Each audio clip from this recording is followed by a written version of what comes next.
This video dives into circulating online allegations, whispered rumors, and the public's reactions purely for analysis and commentary.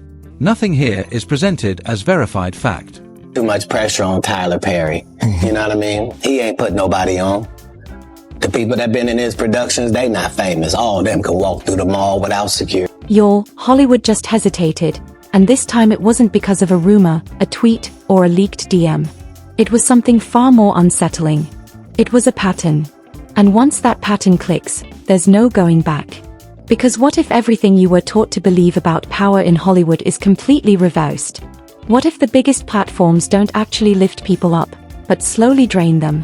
What if fame isn't freedom at all, but a carefully designed form of containment? Tonight, one name is circulating again.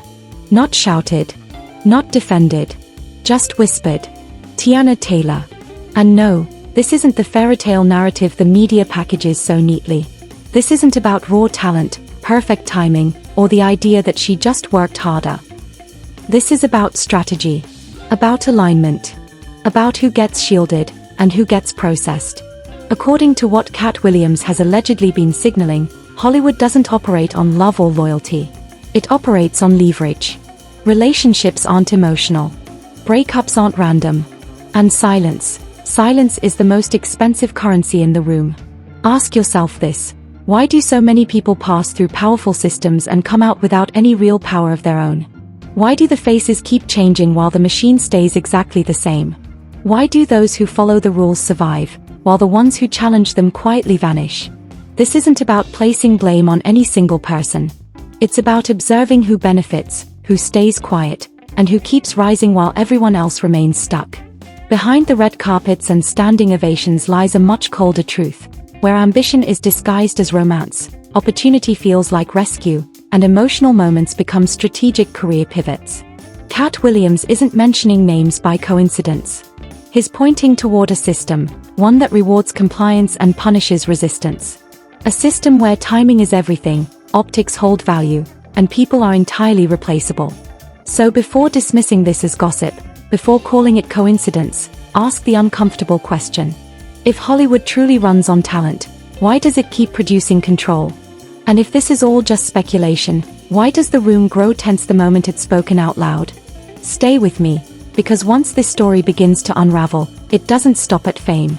It leads straight to power. Because P. Diddy be wanting the body, and you gotta tell him no. You got to tell him no. Hollywood is shaken once again. Not because of a sudden scandal.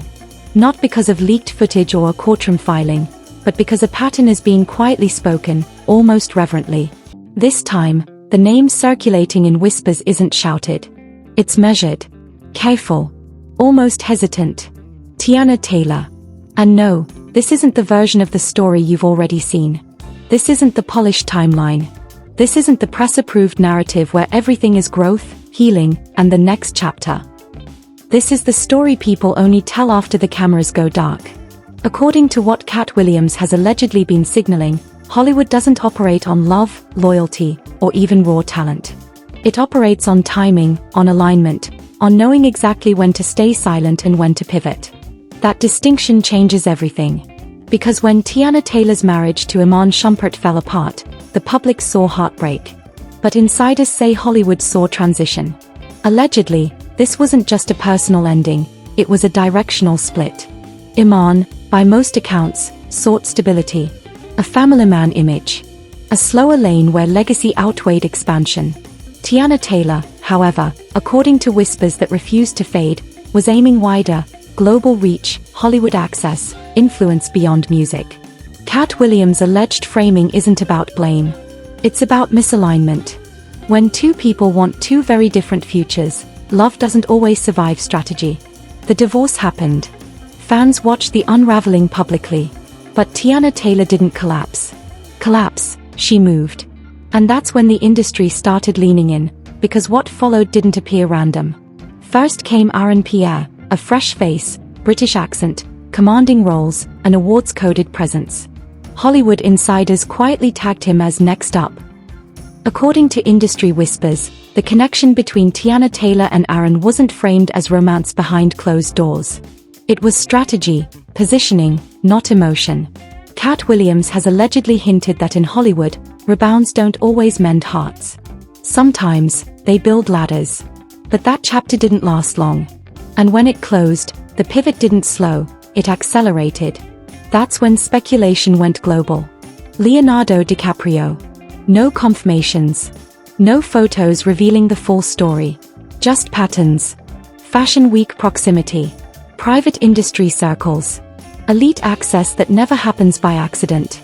According to Katt Williams' tone, not his words, the implication was clear. When you've won locally, you don't stop playing, you change tables. Nothing was proven, just raised eyebrows. And suddenly, an industry that had quietly observed stopped pretending it hadn't noticed. Then came the backlash. The film, the criticism, accusations that black women were being sexualized, visuals objectified, storytelling shaped by male gaze. And the audience waited, tense, for what would come next. The public expected resistance, a statement, a line drawn. Instead, allegedly, Tiana Taylor defended the project. She didn't challenge the framing. She didn't push back publicly. Her focus was on awards, visibility, and momentum. That's when Katt Williams' alleged warning began to click for some observers. In Hollywood, principles rarely pay. Perks do. And silence often carries its own rewards. That's when a far heavier name entered the narrative. Tyler Perry, not a villain, not a savior, but power itself. A system. A platform. A machine. By this point in the timeline, Tiana Taylor was reportedly exhausted, emotionally spent, fresh from public heartbreak, and surrounded by sympathy. According to one version of events, that's exactly when the Tyler Perry system extended its doors. Publicly, everything appeared flawless. She is showing me everything that she's been able to do. It's really phenomenal. This woman, when I called her up to do the movie, she was like, yeah, I think I bet. But she killed it. You'll see what I mean. You will see what I mean. On the surface, it looked like mentorship, praise, opportunity. And that's exactly how power prefers to appear. But critics of the system argue that praise is often the softest, most invisible form of control. Because when someone grants you visibility at your most vulnerable moment, it creates a bond, not written, but deeply felt. According to Katt Williams' alleged perspective, Tyler Perry isn't merely a filmmaker. He is infrastructure. And infrastructure has rules. Follow the machine, and the machine moves you forward. In this version of events, Tiana Taylor didn't enter the system blind, and Tyler Perry didn't grant access for free. This wasn't exploitation in the dramatic sense. It was mutual leverage, visibility for relevance, stability for silence. No heroes. No villains. Just a system doing exactly what systems do. But then the tone shifted. Once this alignment became visible, another voice re-emerged. One Hollywood has learned to fear, to dismiss, and to quietly monitor. Jaguar, right? And when her words resurfaced in the conversation, the temperature changed. In the Black Hollywood, and he did it by using stupid, ignorant, so-called Christian to fund all of his very homosexual behavior. He ain't rich. These are her allegations, not proven facts, not confirmed claims, but they hit hard because Jaguar Wright has built a reputation for speaking truths others avoid, for making powerful people deeply uncomfortable. Her words shifted the conversation. Suddenly, Tyler Perry wasn't just power, he was contested, controversial. And Hollywood doesn't panic over gossip. It panics over patterns that refuse to stay buried. At this point, the story stopped being about a single woman's career choices. It became about a system, one that repeatedly places black women into the same positions. Broken, hypersexualized, or silently strong. And when they play along, the system elevates them, but it never relinquishes leverage. Katt Williams isn't saying Tiana Taylor is a villain. He's saying Hollywood doesn't reward innocence, it rewards adaptation. And the tragedy isn't that people play the game, it's that the game rarely lets them leave. Today, Tiana Taylor stands in the spotlight, applauded, protected. But history shows what happens when silence eventually expires. And that leaves one uncomfortable, unresolved, inescapable question. Is Tiana Taylor playing the game, or is the game slowly tightening its grip around her? Hollywood doesn't panic when rumors circulate. It panics when patterns begin aligning. By the time this story reached its second act, something had already shifted behind the scenes. Phones stopped ringing the same way. Invitations became conditional. Conversations suddenly demanded trust before truth.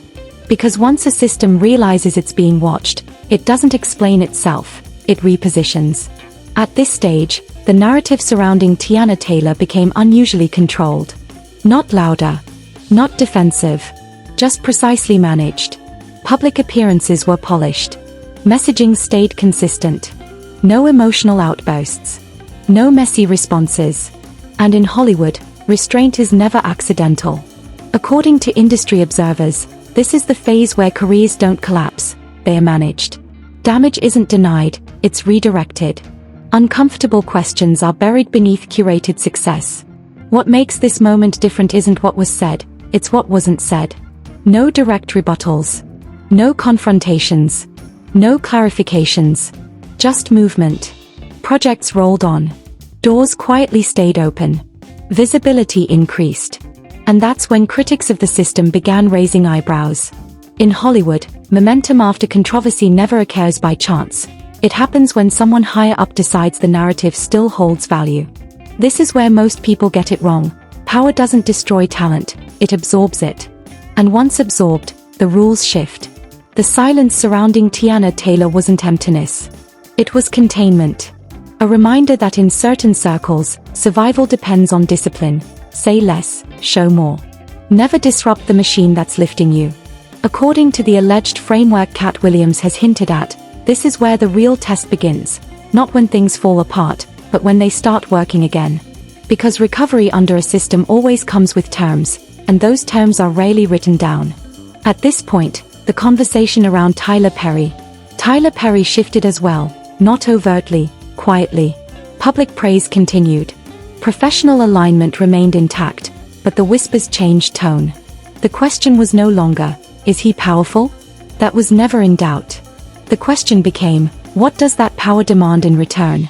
Hollywood insiders say there are two kinds of influence, the kind that elevates, and the kind that locks you in. Once you benefit from the system benefits from your silence. That is the unspoken agreement. And when people break that agreement, they don't always face attacks. Sometimes, they simply stop receiving calls. This is where the story ceases to be about individuals, it becomes about structure. Because the same patterns repeat, not with the same faces, but with the same outcomes. Emotional moments become marketing arcs. Pain is repackaged as growth. Trauma is reframed as resilience. Especially for Black women, the expectation is clear. Endure, adapt, remain graceful, while carrying narratives they never authored. And when they dare to speak out, they are labeled unstable, difficult, ungrateful. So most don't. They move forward. And Hollywood applauds their strength without ever questioning who demanded it. By this stage, observers noticed something else. The critics weren't being debated. They were ignored. And in power dynamics, silence from the top is never weakness, it's strategy. Responding gives legitimacy. Ignoring starves the fire. That's why the most explosive allegations are rarely addressed head-on. They are outpaced. New headlines. New projects. New narratives. Slowly, the original questions fade. But not for everyone. There is always a point where suppression backfires. When the audience begins noticing the gaps, when praise feels rehearsed, when success lands too smoothly after controversy, that's when suspicion replaces curiosity. And suspicion is far harder to control. At this stage, the story began to feel like a courtroom without a judge. On one side, public image, polished interviews, award speeches. On the other, patterns, timing, silence. No evidence strong enough to convict, but just enough to unsettle. This is the danger zone, because Hollywood doesn't crumble from proof, it collapses under doubt that refuses to dissipate. This is where the tragedy sharpens. Not because someone is exposed, but because someone discovers the true cost of survival. According to critics of the system, the price isn't money, it's autonomy. You don't lose your voice overnight. You trade it slowly. One decision at a time. One compromise disguised as opportunity. One silence justified as professionalism. Until one day, the silence becomes permanent, and the machine keeps moving forward. What makes this story resonate isn't the scandal, it's the familiarity. Audiences have seen this arc before. Different faces, same structure. A woman rises. A system surrounds her. Protection is offered. Expectations follow. And eventually, the spotlight becomes a cage. The most unsettling part isn't whether the allegations are true, it's that they feel believable. Hollywood has trained the public to expect this behavior, to normalize power imbalances, to accept silence as maturity, and to mistake access for freedom. This story isn't finished. Stabilized, and in Hollywood terms, that is often worse. Because stability isn't safety, it's control firmly in place. And once control is established, the next phase isn't exposure, it's ownership. The question now isn't whether Tiana Taylor understands the game. The question is whether anyone ever truly wins it. History shows that when the system stops needing you, it stops protecting you too. And when that moment comes, silence won't save you. It never does. Keep watching. By the time a system reaches this phase, the noise is gone. No screaming headlines. No public feuds. No viral meltdowns. Just order. Hollywood loves order, because order means the machine is functioning exactly as designed. At this stage, nothing looks wrong on the surface. Projects move forward. Deals quietly finalize. The same names appear on the same lists. But beneath that calm, something heavier settles: control. This is the part no one warns you about. The moment when protection stops feeling like safety and begins to feel like supervision. The spotlight remains, but it narrows. The room grows quieter. Choices become limited. Even when success seems limitless, the price for visibility becomes painfully clear. Don't disrupt the narrative. Don't contradict the platform. Don't revisit old questions. Because once you're inside the system, it's no longer about growth, it's about maintenance. Industry observers say this is the phase where careers don't explode, they stabilize. And in Hollywood terms, stability often means ownership has been claimed. You are no longer just talent, you are an asset. And assets don't speak freely. What makes this chapter so unnerving is how familiar it feels. Because the pattern isn't unique, it's recycled. A woman rises through pain. Her story is reframed as resilience. Her silence is praised as maturity, and slowly, her past becomes something she's discouraged from revisiting. Not through threats, but through incentives. Opportunities appear exactly on time. Visibility expands when scrutiny intensifies. Criticism is drowned out by celebration. And the public often mistakes that celebration for freedom. But insiders know the difference. Freedom makes noise. Control looks polished. By this point, the whispers aren't about accusations anymore, they're about conditions. Who can speak? Who shouldn't? Who has already learned the consequences of forgetting that rule? Hollywood doesn't need to blacklist people anymore, it simply stops calling them. And when the calls stop, the silence becomes deafening. This is where the tragedy sharpens. Not because someone is exposed, but because someone adapts too well. Adaptation is praised in this industry until it costs your voice. Every time a boundary is quietly crossed, the next one comes easier. Every time silence is rewarded, it becomes expected. And soon, silence isn't a choice, it's policy.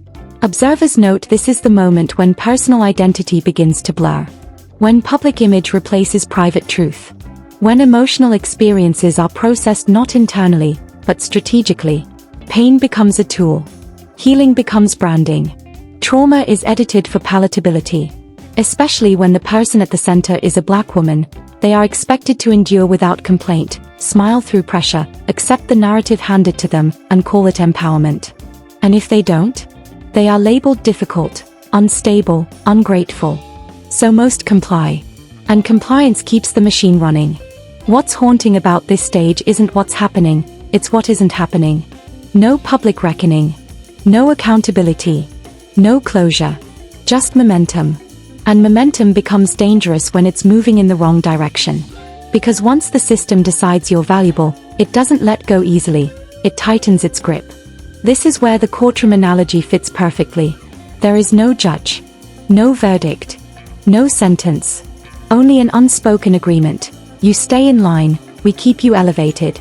Break that agreement, and the floor disappears. History has shown this again and again. The very same systems that lift people up are the ones that quietly step back when the cost becomes inconvenient. Protection has an expiration date, and silence doesn't extend it. By now, the audience begins to sense the weight of it. The applause feels rehearsed. The praise feels strategic. The success feels managed. And that's when unease settles in, because real freedom is messy. It's loud. It's unpredictable. This isn't that. This is containment under the spotlight. The most unsettling realization? No one has to be evil for this to unfold. Systems don't require villains, they require compliance. People don't need to conspire. They just need to benefit. And once benefits are tied to silence, the system sustains itself. That's why these stories don't end with explosions, they end with absorption. The narrative closes around the person at the center like a well-designed cage, comfortable, luxurious, and invisible. From the outside, it appears a success. From the inside, it feels like restraint. And the tragedy isn't that the truth is hidden, it's that the truth becomes inconvenient. Once the public moves on, the system wins. Eventually, the person inside is left with a choice they never publicly acknowledge: keep everything, or risk losing it all by speaking. Most choose survival, not because they are weak, but because the cost of honesty is intentionally unbearable. As this chapter closes, one thing is undeniable. This story was never about one relationship, one film, or one platform. It's about how power circulates, how silence is monetized, and how survival is marketed as success. The real question isn't whether the allegations were true, it's whether the system would even allow the truth to matter. Because Hollywood doesn't fear exposure, it fears disruption.